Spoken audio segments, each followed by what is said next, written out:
साथियों नमस्कार, मैं हूं डॉक्टर अम्बरीश और आप सबका बेहद स्वागत है। टीचर्स एकेडमी एकमात्र संस्थान है जो आपको सदैव अध्यापक बनाने के लिए प्रतिबद्ध है। टीचर्स एकेडमी की कई शाखाएं हैं जो अलग अलग रूपों में काम करती हैं। जैसे यूजीसी एकेडमी आपको यूजीसी की परीक्षाओं की तैयारी करवाती है। टीजीटी पीजीटी एकेडमी है जो टीजीटी पीजीटी की तैयारी करवाती है। टीचर्स एकेडमी है जहां पर सभी शिक्षक भर्तियों की तैयारी आपको करवाई जाती है। तो साथियों, आपके पास एक बेहतर अवसर है कि टीचर्स एकेडमी परिवार का हिस्सा बने और प्रथम प्रयास में अध्यापक बने। परीक्षा कोई भी हो, राज्य कोई भी हो, सबसे अधिक चयन और टॉपर हम देते हैं।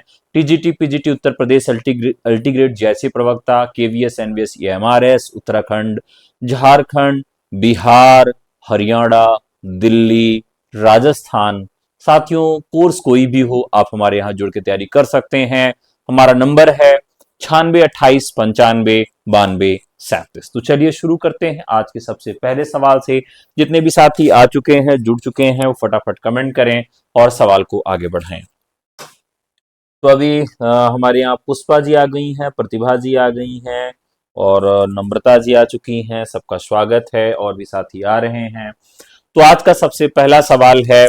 सवाल हमने जो भी बनाए हैं वो नए ट्रेंड पर बनाए हैं कि अब नया ट्रेंड जो परीक्षा में पूछा जाने वाला है वो कैसा होगा, किस तरह से सवाल आपके यहाँ आएंगे, तो किस तरीके से आपको अब टारगेट तैयारी करनी है। तो चलिए देखते हैं कि कहां जाऊं हर दिशा में मृत्यु से भी बहुत आगे की अपरिमित दूरियां है कविता की ये पंक्तियां कुंवर नारायण की किस रचना से हैं। यहां पर कुंवर नारायण की रचना से यह पंक्तियां आपसे पूछी जा रही हैं। तो चलिए फटाफट बताइए। यहां पर एक रचना इनकी आती है, आत्मजयी। आत्मजयी जो कृति है वह किसकी रचना है? यह कुंवर नारायण की रचना है। किसकी रचना है? कुंवर नारायण की रचना है। कुंवर नारायण की इस रचना में पहला चीज ये पूछा जाता है कि आत्मजयी किस प्रकार की रचना है। तो यह एक खंड काव्य है। खंड काव्य क्या होता है? जीवन के किसी एक भाग पर, जीवन के किसी एक भाग पर ही अपनी बात रखता है। तो इस प्रकार से यह किस तरह की रचना हो गई साथियों? तो यह एक खंड काव्य हो गया। क्या हो गया? एक यह खंड काव्य हो गया। ठीक है, खंड काव्य हो गया। दूसरा इसका जो महत्वपूर्ण पहलू है, किसमें? यह कठोपनिषद से लिया गया है। कठोपनिषद से लिया गया है। तीसरा क्या है? यम और नचिकेता संवाद है। एम और नचिकेता संवाद है। इसमें मृत्यु से साक्षात्कार किया गया है। मृत्यु से साक्षात्कार किया गया है। और यह 1955 में इस पर क्या मिलता है? सम्मान मिलता है, व्यास सम्मान। तो व्यास सम्मान जो है इस रचना पर दिया जाता है। तो इस प्रकार की जो रचनाएं हैं जिन पर पुरस्कार दिए गए हैं, उन पुरस्कारों को भी आप याद रखेंगे कि इस पर कौन सा पुरस्कार दिया जा चुका है। ठीक है, तो एक प्रकार की बहुत ही चर्चित रचना है ये। इसके अलावा इसमें एक और चीज देखने के लिए मिलती है जो स्थापना तर्क के हिसाब से, विस्तृत उत्तरीय सवाल के हिसाब से आपको जानना चाहिए। इसमें दो पीढ़ियों का संघर्ष है। क्या है? दो पीढ़ियों का संघर्ष है। पहली पीढ़ी और दूसरी पीढ़ी, पुरानी पीढ़ी और नई पीढ़ी के बीच में है। इसका जो दर्शन है वह कैसा है? तो अस्तित्ववादी अस्तित्ववादी दृष्टिकोण का रूप यहां मिलता है। यानी आपसे पूछा जाए कि किस दर्शन का प्रभाव है, तो अस्तित्ववादी दृष्टिकोण इसमें मिलता है। इसके अलावा इसमें मिथक का आधुनिक प्रयोग किया गया है। क्या किया गया है?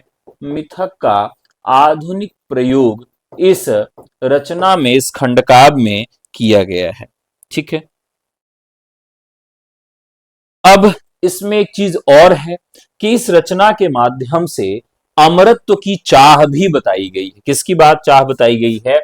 अमरत्व की चाह, अमरत्व की चाह। देखिए, एक ऐसा समय आता है जब आपके पास, अभी आप किसके लिए परेशान हो? पैसे के लिए। पैसा खूब आ जाए तो आप सोचो कि कितना अधिक जीवन में जी लूं, मैं सुखी रहूं, अमर हो जाऊं।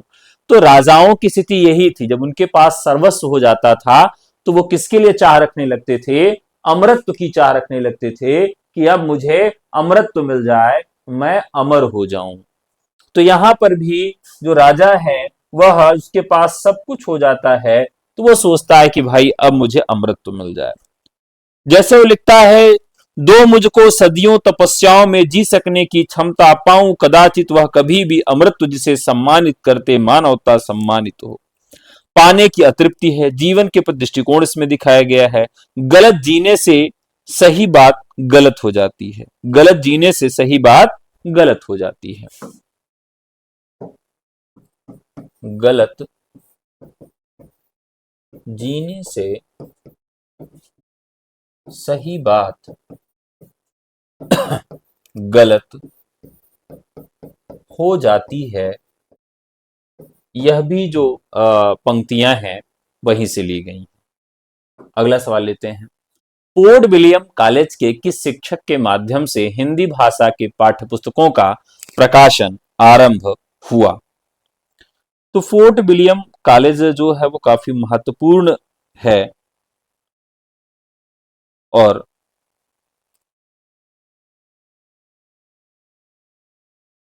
फोर्ट विलियम कॉलेज जो है, इसके संबंधित सवाल भी आपसे पूछे जाते हैं।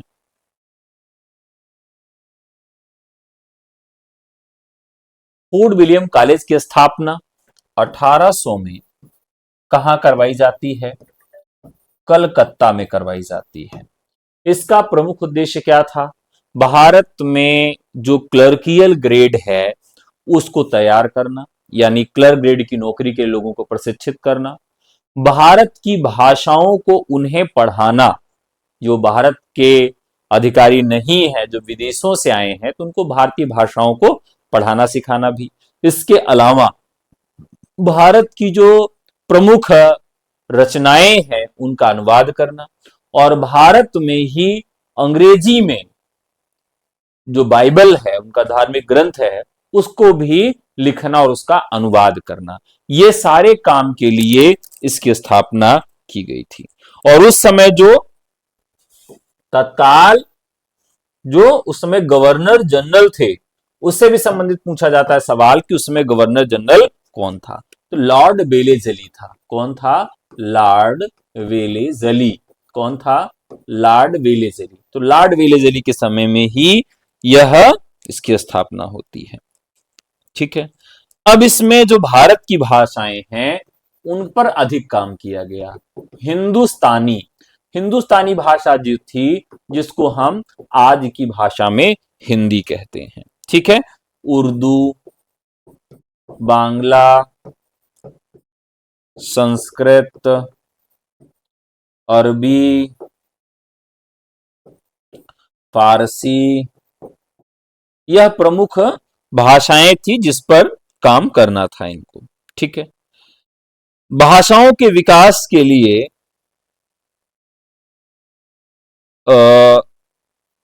इसमें भाषा मुंशी रखे गए। क्या रखे गए? भाषा मुंशी रखे गए। उनका काम क्या था कि प्रमुख, खास करके इनको भाषा न कह के भाखा शब्द से नवाजा गया। क्या कहा गया इनको? भाखा मुंशी कहा गया। भाखा मुंशी कहा गया। अब ये भाखा मुंशी जो थे, जिसमें एक आपके लल्लू लाल जी थे। तो आपको क्या याद रखना है कि लल्लू लोग क्या करते हैं? प्रेम करते हैं।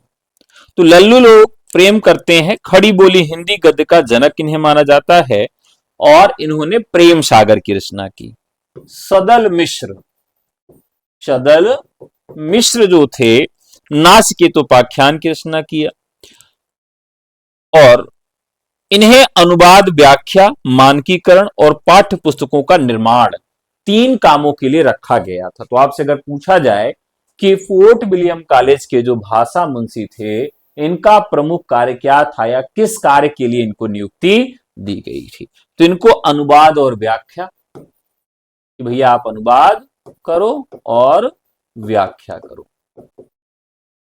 अनुवाद और व्याख्या के लिए, मानकीकरण के लिए, मानकीकरण क्या है अभी बताते हैं आपको, और तीसरा काम था पाठ्य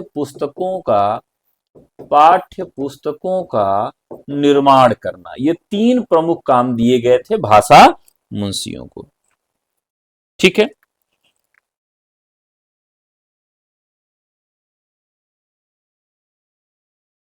अब इनका जो प्रमुख काम था उसको ये किस प्रकार से करते थे।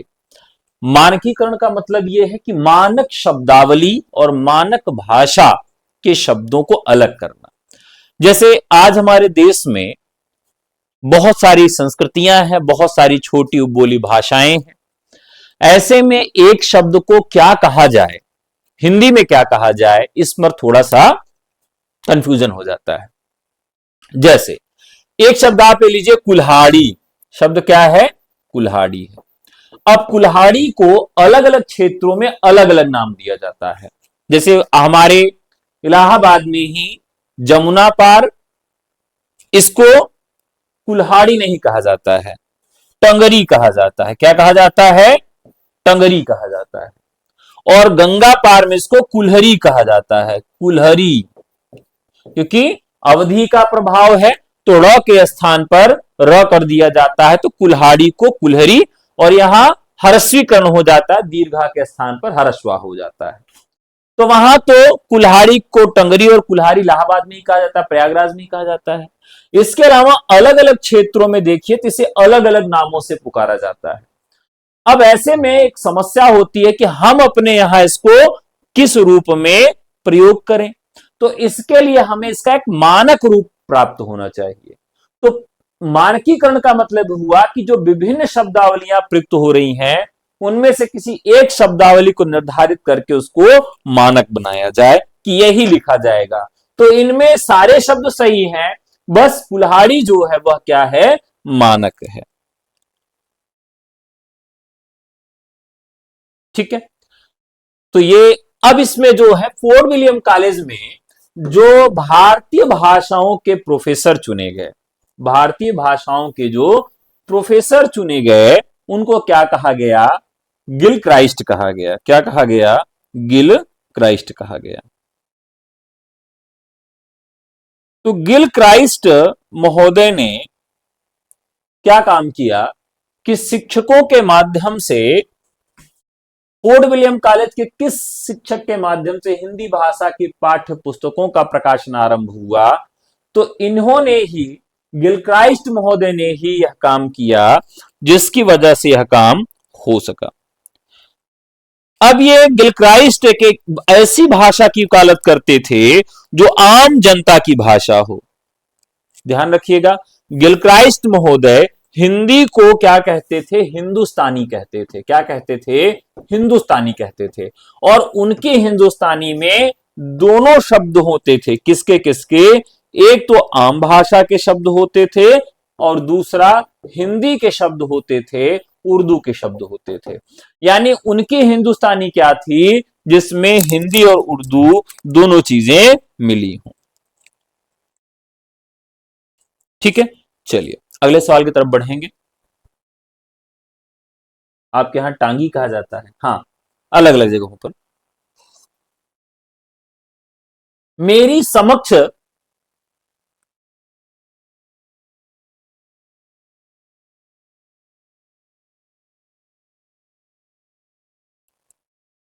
मेरी समझ तो से मेरी समझ से तो मेरा शरीर की धातु मिट्टी है, जो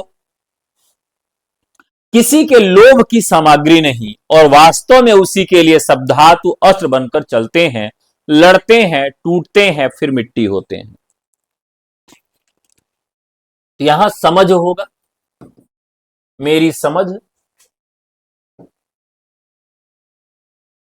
मेरी समझ से तो मेरे शरीर की धातु मिट्टी है, जो किसी के लोभ की सामग्री और वास्तव में उसी के लिए सब धातु अस्त्र बनकर चलते हैं, लड़ते हैं, टूटते हैं, फिर मिट्टी होते हैं। यह हिंदी के किस नाटक में आया हुआ संवाद है? चलिए फटाफट बताइए।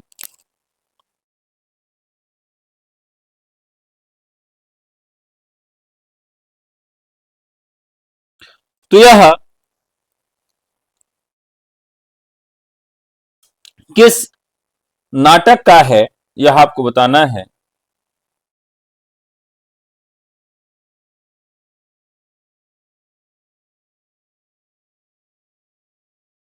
तो साथियों, ये जो रचना है स्कंदगुप्त है, और इसमें यह कथन धातु सेन के द्वारा कहा गया है। अब कुछ ऐसी रचनाएं हैं जो कालजयी रचनाएं हैं। कालजयी रचनाओं का मतलब है कि जिन्होंने काल पर विजय प्राप्त कर ली है, और उन्हीं रचनाओं में से जयशंकर प्रसाद जी के सभी नाटक हैं, और उन नाटकों को हमें याद रखना पड़ेगा।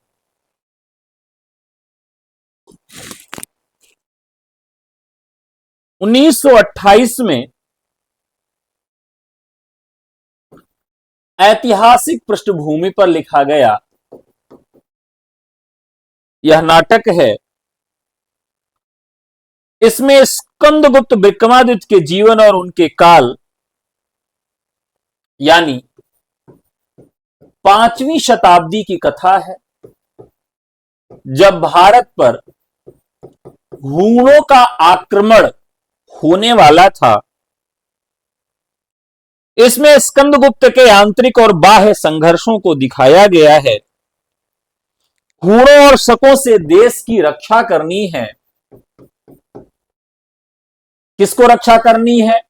तो स्कंदगुप्त को इसकी रक्षा करनी है। नायक इसका स्कंदगुप्त है। देवसेना और प्रपंच बुद्धि और भट्टार्क इसके प्रमुख पात्र हैं। आह वेदना मिली विदाई, ये भी बहुत महत्वपूर्ण है। आह वेदना मिली विदाई, कई बार पूछा गया है कि यह गीत कहां से लिया गया है। आह वेदना मिली विदाई, मैंने ब्रह्मवश जीवन संचित मधुकरियों की भीख लुटाई।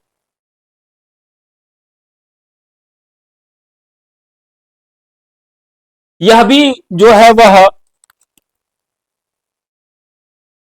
वहीं से लिया गया है। आगे बढ़ते हैं। बंबई के मजदूर संगठनों के जीवन संघर्ष पर आधारित उपन्यास कौन सा है? अब एक चीज और ध्यान रखिएगा, जिन भी उपन्यासों के वर्ण विषय मजदूरों पर हो, दलितों पर हो, या सर्कस में काम करने वाले लोगों पर हो, आदिवासियों पर हो, स्त्रियों पर हो, या किसी विशेष व्यक्ति महापुरुष के जीवन पर हो, वो सारे वर्ण विषय महत्वपूर्ण हो जाते हैं। भारत के विभाजन पर हो, इन उपन्यासों के वर्ण विषय आपको याद रखने पड़ेंगे, क्योंकि सवाल यहां से बनेंगे। पूछा गया कि बंबई के मजदूर संगठनों पर उनके संघर्ष पर आधारित कौन सा उपन्यास है? तो यहां पर एक उपन्यास है चित्रा मुदगल का। किसका उपन्यास है? चित्रा मुदगल का। अब देखिए, मुदगल क्या होता है? मुदगल एक ऐसी वस्तु होती है जो मिट्टी को दबाने के काम में आती है, और मिट्टी दबाकर आवा लगाया जाता है। आवा जानते हैं क्या होता है? आवा जिसमें कुम्हार जो होता है मिट्टी के कच्चे बर्तनों को पकाता है, उसको क्या कहते हैं? आवा कहते हैं। एक तो जितने भी साथी लाइव हैं वो लाइक नहीं किए अभी तक सब, तो सबसे निवेदन है पहले फटाफट आप लोग लाइक कर दीजिए। तो आवा से क्या दबाई जाती है? आवा, आवा के लिए मिट्टी की आवश्यकता होती है, और मिट्टी किससे दबाई जाती है? मुदगल से। तो आवा को मुदगल से इस तरह से आप जोड़कर याद कर सकते हैं। ठीक है।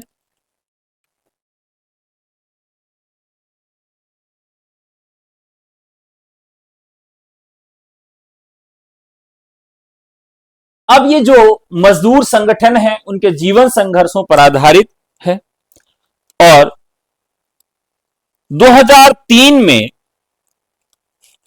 व्यास सम्मान भी मिला है। 2003 में इनको व्यास सम्मान भी मिला है। तो जितनी भी रचनाएं पुरस्कृत हैं, जितनी भी रचनाएं पुरस्कृत हैं, वो परीक्षा के दृष्टिकोण से बहुत ही महत्वपूर्ण हो जाती हैं। अब देखिए, ये भी पुरस्कृत रचना है तो महत्वपूर्ण हो जाएगी। आवा है, व्यास सम्मान मिला है। इसमें आंदोलन में ट्रेड यूनियन है। कैसा है? Trade union, union. तो मुंबई के जो मजदूर हैं उनके ट्रेड यूनियनों, कामगारों की संघर्ष की गाथा है। इसके साथ साथ इसमें नारी विमर्श भी है, नारी विमर्श भी दिखाया गया। नारी विमर्श किस पर है? तो इसकी जो नायिका है उसका नाम है नमिता। क्या नाम है? नमिता। निम्न मध्यवर्गीय परिवार से आई हुई। अन्ना साहब, संजय, कनोई, पावर, नीलिमा, किशोरीबाई इसके हैं।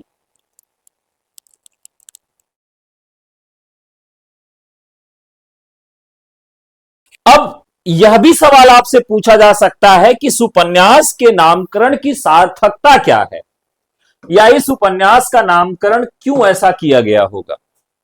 आप में से कुछ लोग कल्पना करिए, या सभी लोग कल्पना करिए कि आवा इस उपन्यास का नाम क्यों रखा गया है। चलिए, आप लोग कल्पना करिए, फिर मैं इसका सही जवाब दूंगा, और फिर आप अपनी कल्पना से इस उत्तर को मिलाइएगा कि आपने सही कल्पना किया या गलत किया, कि चित्रा मुदगल ने इसका नाम आवा क्यों रखा। बस, ठीक है। चलिए अब बताते हैं हम। दरअसल आवा जो होता है उसका आकार लगभग ऐसा होता है। ठीक है।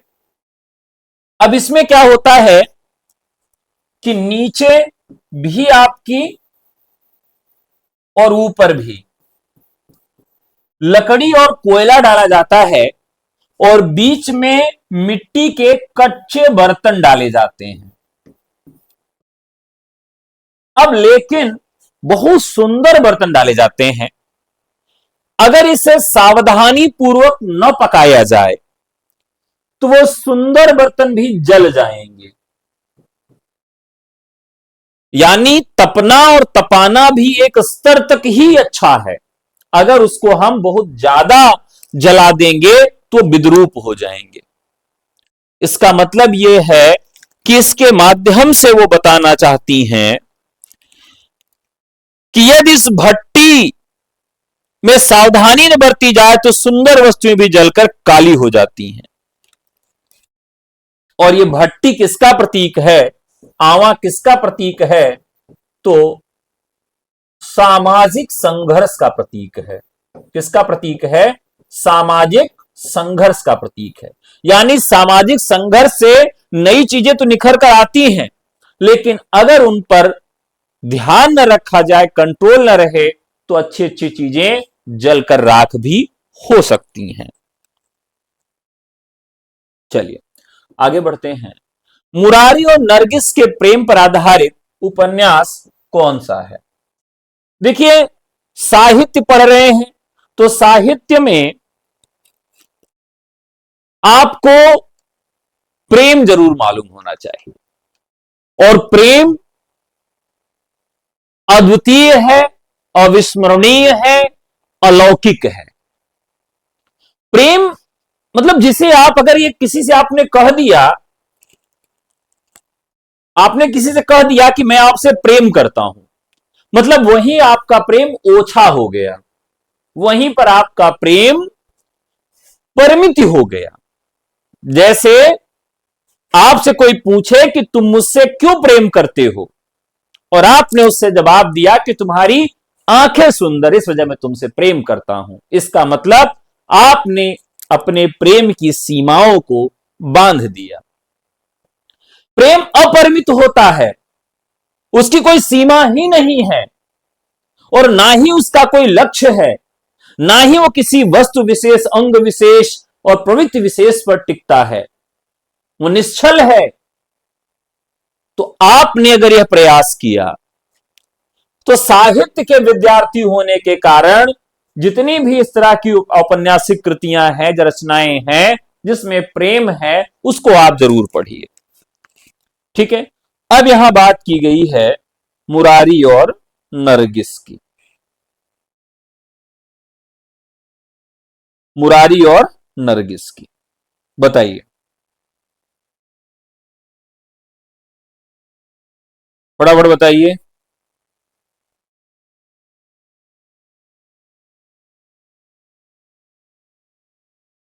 यहां पर एक उपन्यास आता है जिसका नाम है चंद हसीनों के खतूत। चंद हसीनों के खतूत, पांडे बेचन शर्मा उग्र। यह किस प्रकार का उपन्यास है?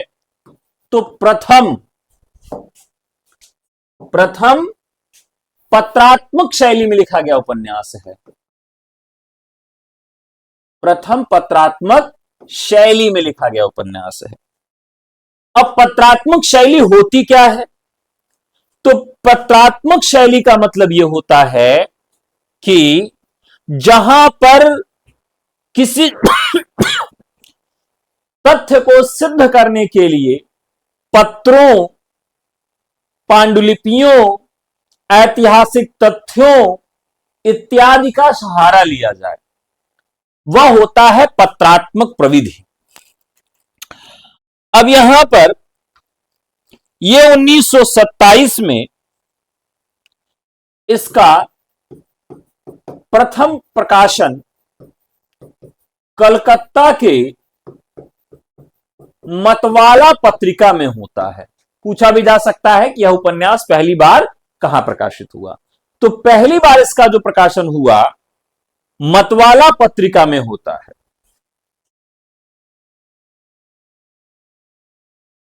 अब यह क्या है? हिंदू मुस्लिम प्रेम और तत्कालिक संबंधों पर आधारित था। आप देख रहे हैं मुरारी एक हिंदू पात्र है और नरगिस मुसलमान पात्र है। तो हिंदू और मुस्लिम पात्रों के बीच में प्रेम को रखा गया है। इनके उपन्यासों को घासलेटी साहित्य भी कहा जाता है। क्या कहा जाता है? घासलेटी साहित्य की श्रेणी में भी रखा जाता है। क्यों कहा जाता है? क्योंकि यथार्थ का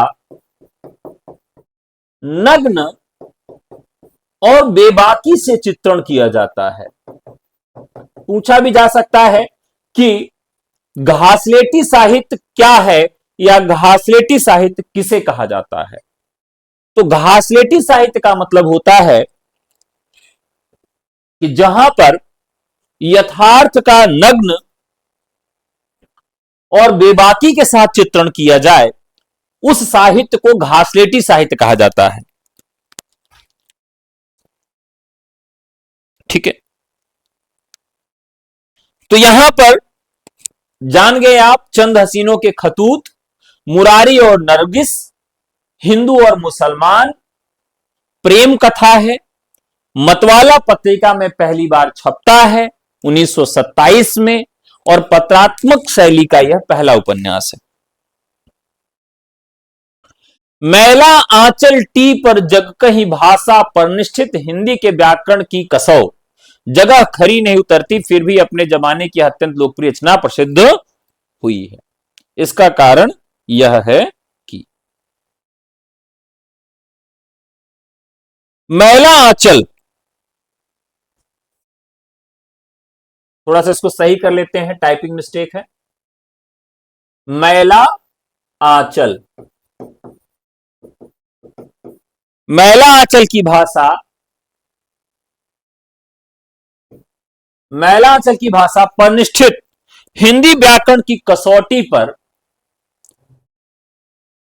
जगह जगह खरी नहीं उतरती। मैलांचल की भाषा परिनिष्ठित हिंदी के व्याकरण की कसौटी पर जगह जगह खरी नहीं उतरती। फिर भी अपने जमाने की यह अत्यंत लोकप्रिय रचना सिद्ध हुई। फिर भी अपने जमाने की यह अत्यंत लोकप्रिय रचना सिद्ध हुई। अब आपको जवाब देना है। इसका कारण यह है कि आप जानते हैं कि यह जो रचना है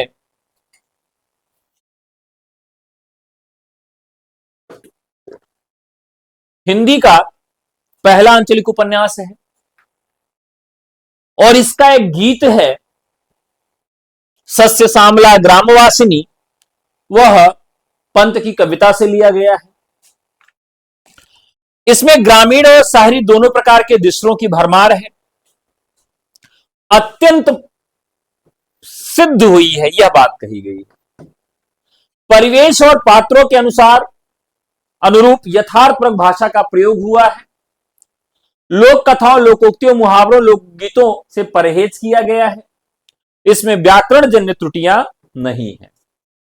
तो इसमें व्याकरण जन्य त्रुटियां तो है ही हैं, लेकिन इसमें जो सबसे अच्छी बात है वह क्या है कि इसमें परिवेश और पात्रों के अनुरूप यथार्थपरक भाषा का प्रयोग हुआ है। यह इसकी सफलता की पहली सीढ़ी थी। अब जैसे आप किसी रंगमंच पे जाएं और वहां पर रामलीला चल रही हो, रामलीला का जो रावण है, रावण का वेश न धर के और बढ़िया से डोनाल्ड ट्रंप के वेश में रहे और अंग्रेजी बोले न, और कहे what is the time bro. अब रावण अगर what is the time bro पूछे और राम जी भी एकदम छपरियों वाला कपड़ा पहने रहे, फटी पैंट, फटी शर्ट, और रावण से बात करते समय ऐसे से करके बोले कि you know Ravan, my army kill you, और इस तरह से यो यो करके बात करें तो क्या होगा? इससे जो परिवेश है और उस परिवेश की जो भाषा है वह दोनों हमें उस कथानक को नहीं जोड़ पाएगी। कथानक जब तक नहीं जुड़ेगा तब तक वह भाषा सार्थक नहीं होगी। यानी व्याकरण की त्रुटियां थोड़ी बहुत चल सकती हैं, लेकिन अगर पात्रों के अनुरूप यथार्थपरक भाषा का प्रयोग नहीं किया गया है, जो जिस परिवेश का है, जो पढ़ा लिखा है उसकी पढ़ी लिखी भाषा होगी, जो अनपढ़ है उसकी अनपढ़ों वाली भाषा होगी, लेकिन वह अनुरूप होनी चाहिए। यानी बी ऑप्शन सही है। नई कविता परंपरा का तिरस्कार है और नई कहानी परंपरा का विस्तार, यह कथन किसका है?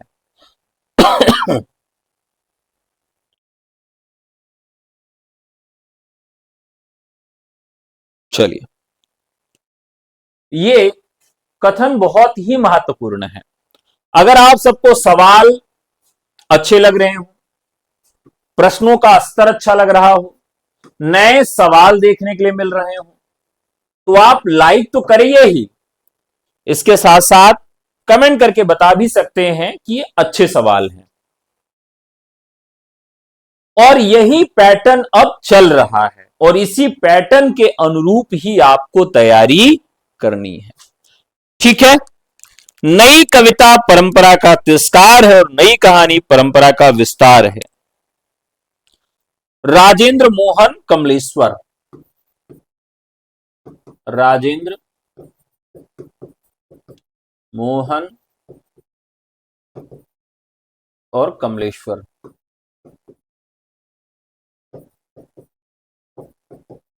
ये तीन लोग हैं जिन्हें हम नई कहानी आंदोलन का प्रवर्तक मानते हैं। और नई कहानी आंदोलन की शुरुआत 1956 में होती है। नई कहानी आंदोलन शुरुआत कब होती है? 1956 में होती है। अब ये जो कथन है यह राजेंद्र यादव का है। किसका है? राजेंद्र यादव का है।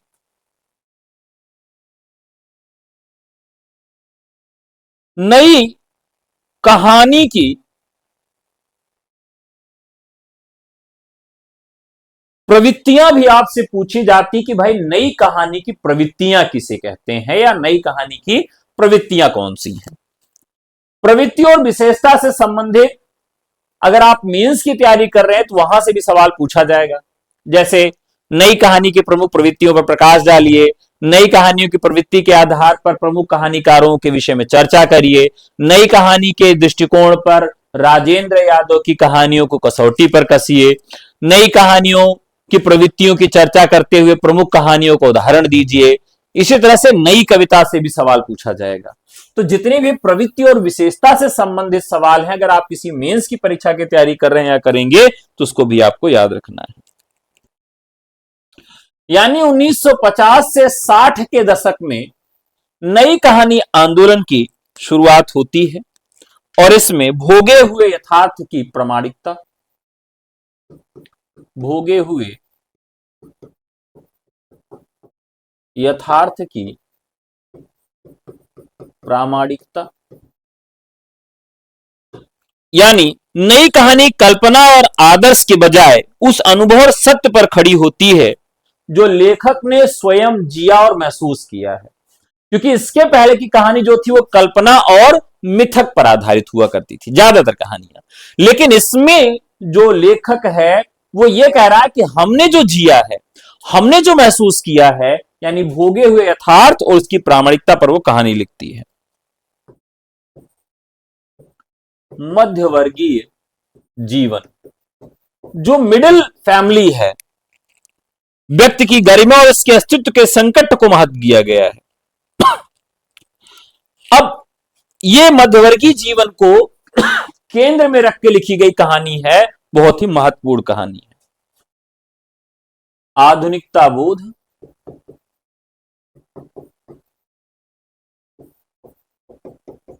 और व्यक्तिवाद, अब यह सबसे बड़ी विशेषता है नई कहानी की, आधुनिकता बोध और व्यक्तिवाद। व्यक्ति की गरिमा और उसके अस्तित्व के संकट, वो अकेला हो गया है,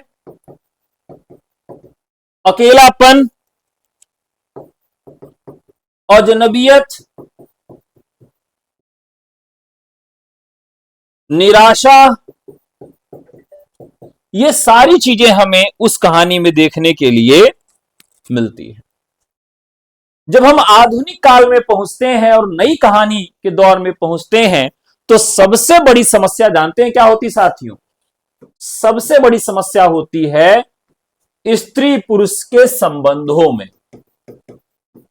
यानी यहां पर पहुंचकर स्त्री पुरुष के जो आपसी संबंध हैं उसमें बड़ा परिवर्तन देखने के लिए मिलता है। कहां? नई कहानी में। पुरानी नैतिकता के स्थान पर आधुनिक परिप्रेक्ष्य में प्रेम विवाह संबंधों में नए समीकरण का चित्रण किया गया और यौन कुंठाओं और बिखराव की स्पष्ट अभिव्यक्ति मिलती है। पहले आवाज देखिए, आजकल इतनी छोटी छोटी शब्दावलियां आ गई हैं।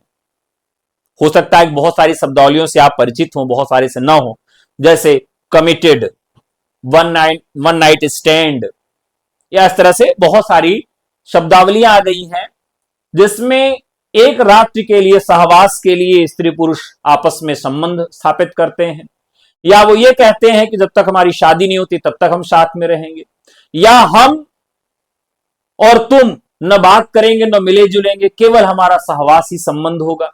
यानी इस तरह से बहुत तरह की शब्दावलियां हैं और उन शब्दावलियों को मद्देनजर देखें तो इसकी शुरुआत आधुनिक काल में होती है। यानी स्त्री पुरुष के जो संबंध हैं उन संबंधों में भी अलग तरह की स्थिति आ गई। पति और पत्नी दोनों स्वाभाविक है, पति पत्नी विवाहित है, लेकिन विवाहित होने के बाद भी एक बेस्ट फ्रेंड होगा और एक बेस्ट गर्लफ्रेंड होगी। उसको गर्लफ्रेंड करके फ्रेंड ही कहेंगे। यानी पति के पास भी एक फ्रेंड है, वो बेस्ट है, और पत्नी के पास भी एक फ्रेंड है, वो बेस्ट है। अब उसमें भी अलग अलग तरह के रिश्ते देखने के लिए मिलते हैं।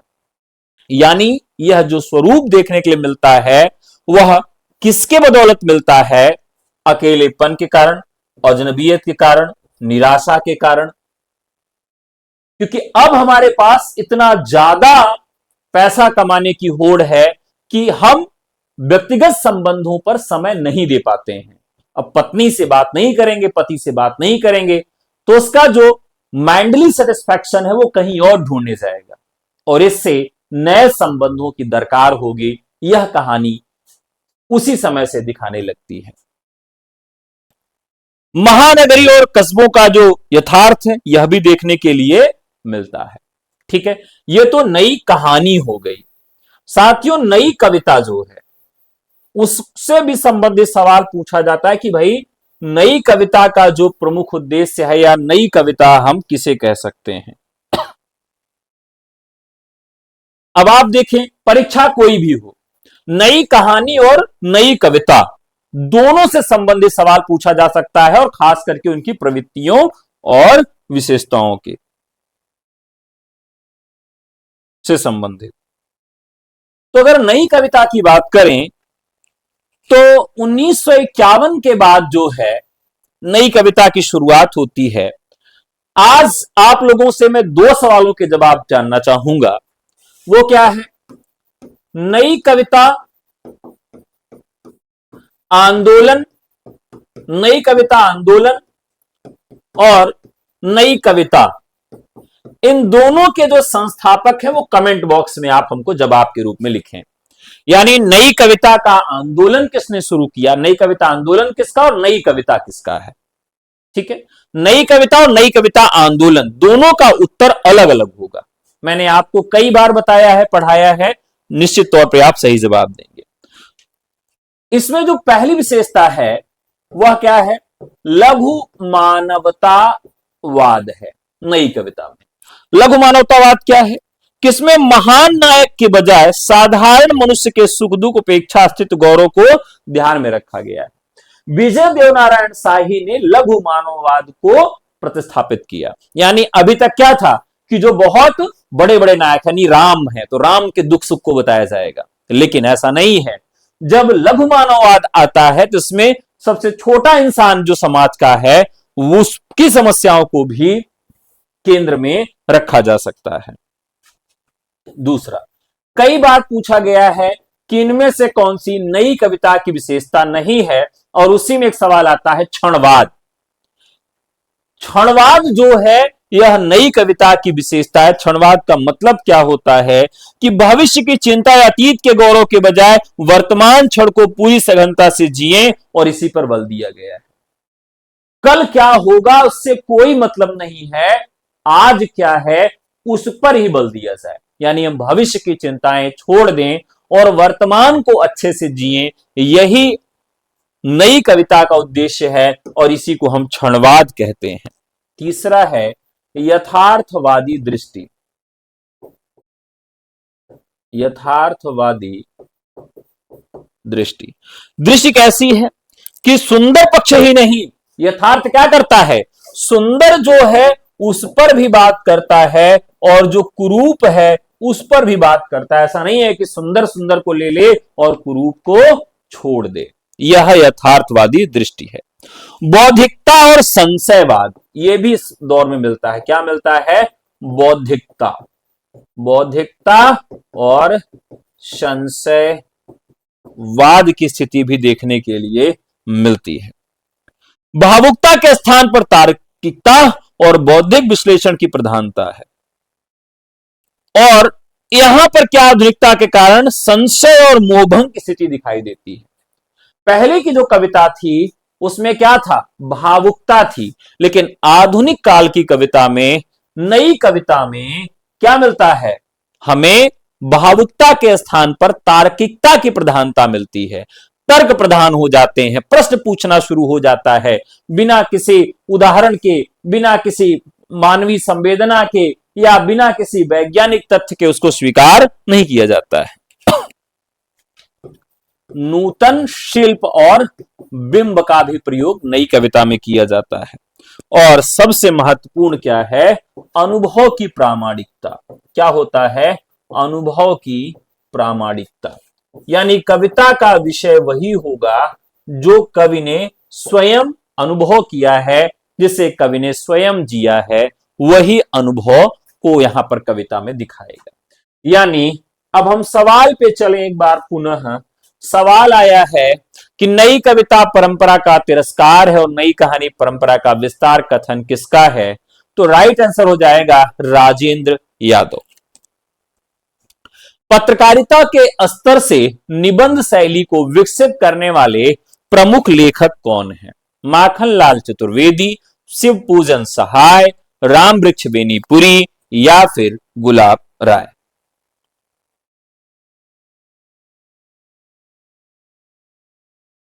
पत्रकारिता के स्तर से निबंध शैली को विकसित करने वाले कौन हैं?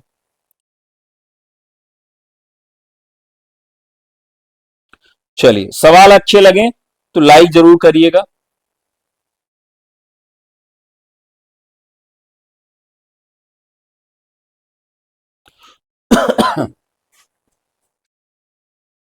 तो राइट आंसर हो जाएगा इसका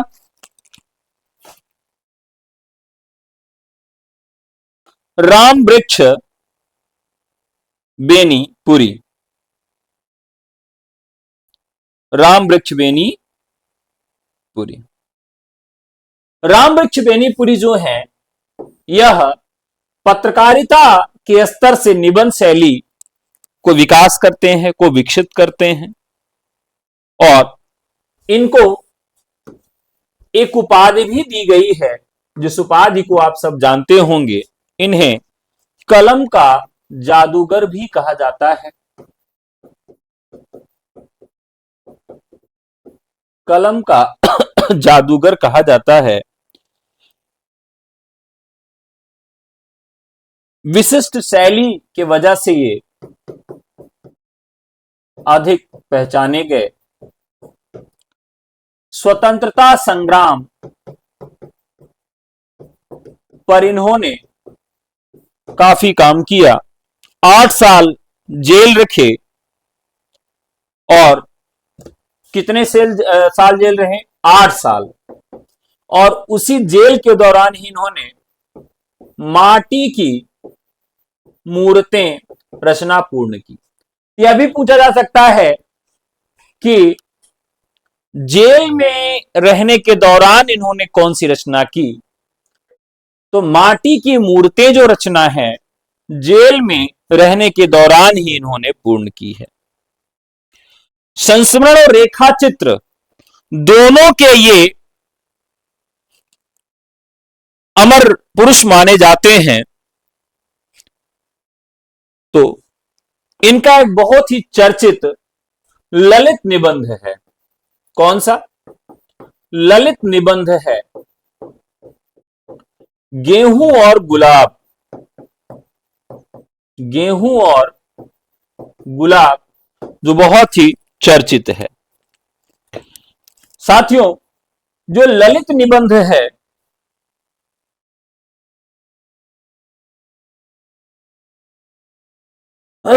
उससे भी संबंधित सवाल पूछा जाता है। ललित निबंध किसे कहते हैं? देखिए, वह निबंध, निबंध को या तो हम सैद्धांतिक कह लें, सैद्धांतिक जिसमें सिद्धांत होता है। एक हमारा निबंध हो जाएगा वैचारिक, जिसमें विचार होता है। यहां जब हम जिस उपन्यास की बात कर रहे हैं, इसमें लेखक का व्यक्तित्व,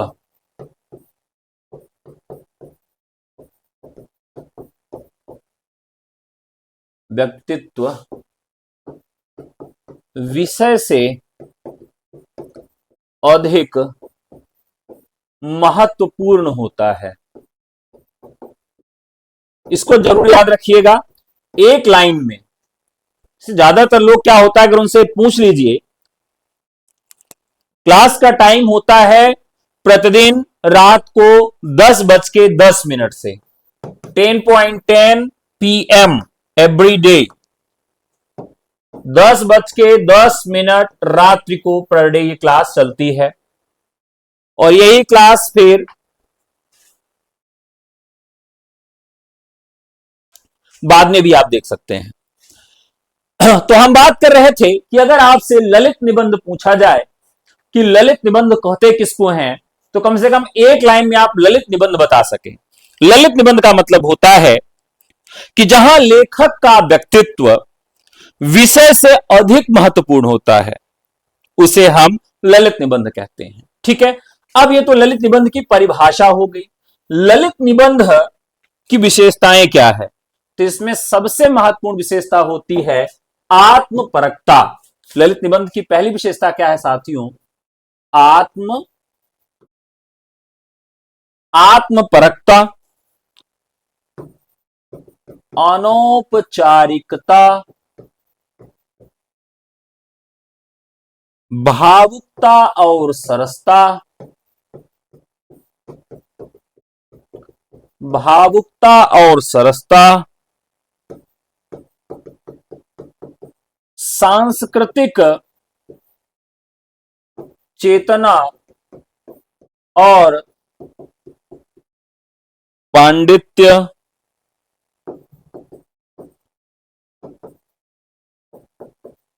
स्वच्छंद गति,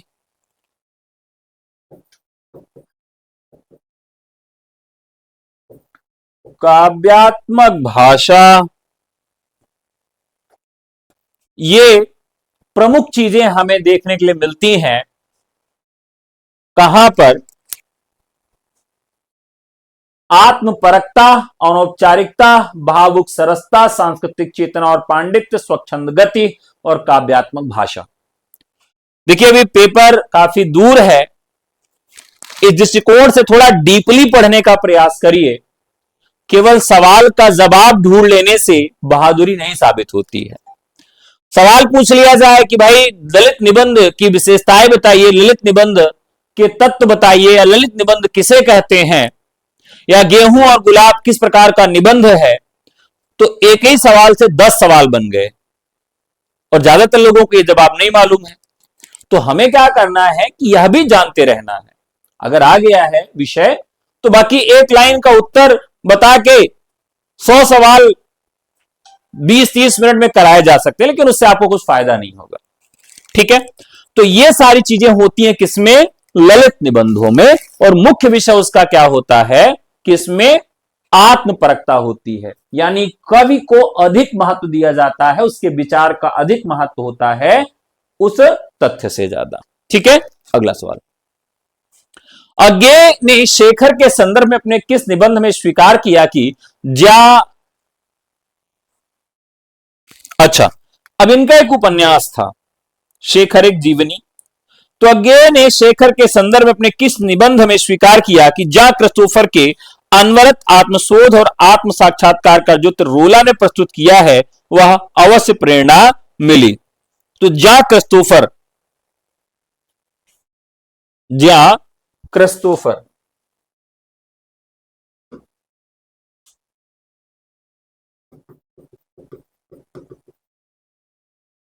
का जो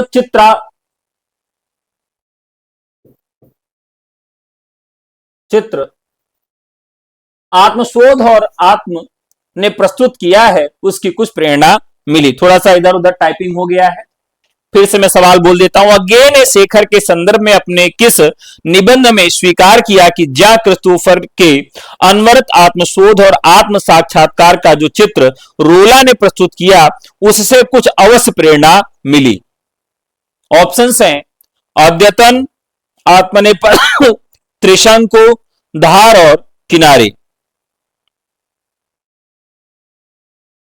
चलिए, तो दरअसल उनका एक निबंध है। निबंध कौन है? आत्मने पद है। कौन सा निबंध है? आत्मने पद निबंध है, जहां पर यह बात हुई है।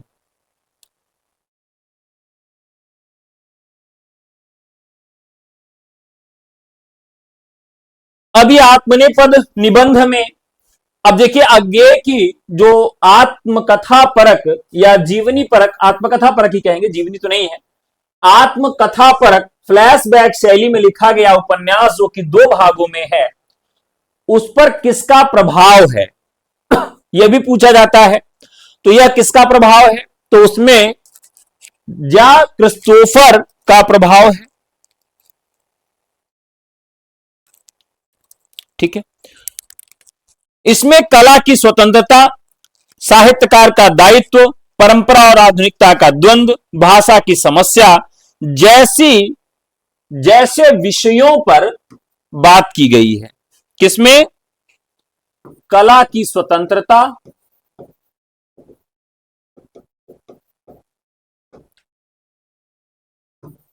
साहित्यकार का दायित्व,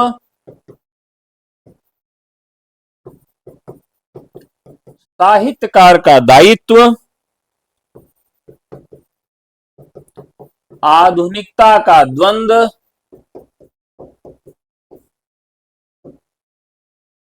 भाषा की समस्या, यह इसके प्रमुख विषय हैं। अज्ञेय ने बौद्धिकता की बजाय तार्किकता और विश्लेषणात्मक शैली को जगह दिया। तार्किकता और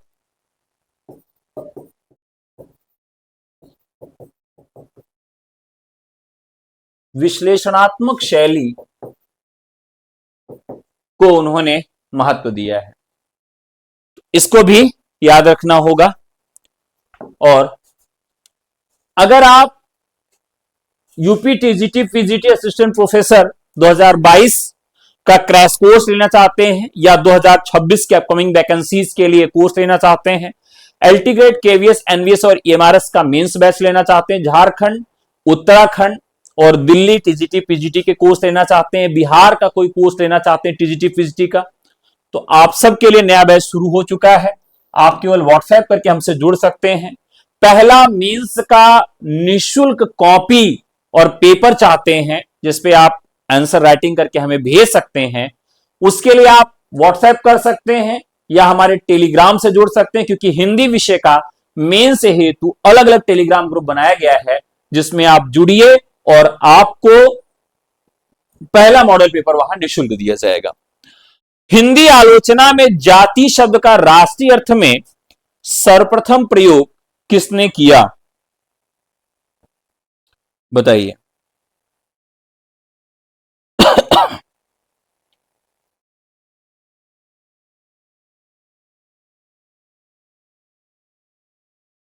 बहुत ही अच्छा सवाल है। तो इसका राइट आंसर हो जाएगा, एक रचना है जिसका नाम है, जातीय संगीत। जातीय संगीत नामक रचना में भारतेंदु हरिश्चंद्र ने जातीय शब्द का राष्ट्रीय अर्थ में सर्वप्रथम प्रयोग किया है। ठीक है। हिंदी आलोचना में जातीय शब्द का राष्ट्रीय अर्थ में सर्वप्रथम प्रयोग भारतेंदु हरिश्चंद्र ने जातीय संगीत नामक रचना में किया है। अब यह भी सवाल आपको ध्यान से समझना है कि जाति शब्द का राष्ट्रीय अर्थ में सर्वप्रथम प्रयोग किसने किया है। तो जातीय संगीत नामक ग्रंथ में राष्ट्रीय अर्थ में आलोचना के लिए यह शब्द किसने सर्वप्रथम प्रयोग किया? तो आपके भारतेंदु हरिश्चंद्र ने किया है। ठीक है। 64 नंबर है तो हो जाना चाहिए। आशा करता हूं कि आज के सवाल नए पैटर्न पर आपको अच्छे लगे होंगे, आयोग के पैटर्न को आप समझ रहे होंगे और इसी पैटर्न पे आगे तैयारी भी अपने जारी रखेंगे। आज की कक्षा अगर थोड़ी भी अच्छी लगी हो तो लाइक जरूर करिएगा, और अच्छी लगी हो तो वीडियो में कमेंट जरूर छोड़िएगा। जो लोग बाद में भी देखते हैं वो भी कमेंट जरूर छोड़ेंगे कि सर आज का पढ़ाया बहुत अच्छा लगा। चलिए फिर मिलते हैं, तब तक के नमस्कार, जय हिंद, धन्यवाद।